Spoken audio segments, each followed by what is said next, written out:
Как давно вы пользуетесь онлайн-микрокредитованием?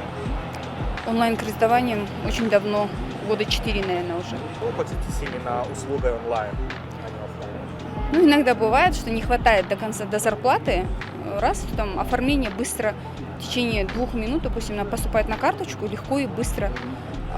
Потом, как зарплата поступит, иду, закрываю. За использованные дни только, там процент небольшой. Удобен ли для вас продукт онлайн-кредитования?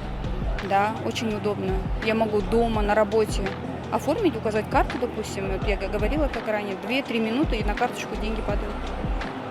Закрыть могу тоже онлайн. Для чего обращаетесь в микрокредитные организации?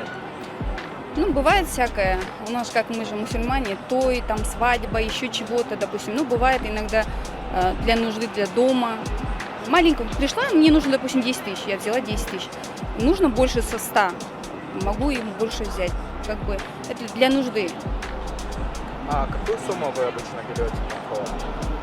Ну, смотря сколько мне надо, допустим, я запрашиваю столько, они одобряют. Это больше 100.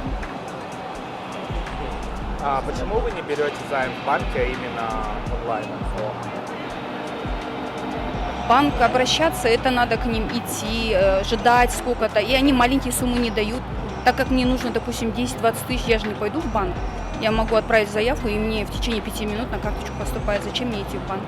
А если вам вдруг перестанут выдавать онлайн-микрокредиты, как это отразится на вашей повседневной жизни? Не, это будет тяжело, потому что даже родственники сейчас не дают же деньги. У кого-то сейчас, например, если на данный момент мне нужно будет 10 тысяч, я сейчас ни у кого не найду эти 10 тысяч. Даже родные не дадут.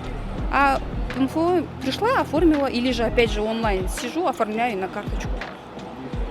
Поэтому если просто это тяжело будет, как бы, не знаю даже. Лучше пусть они будут.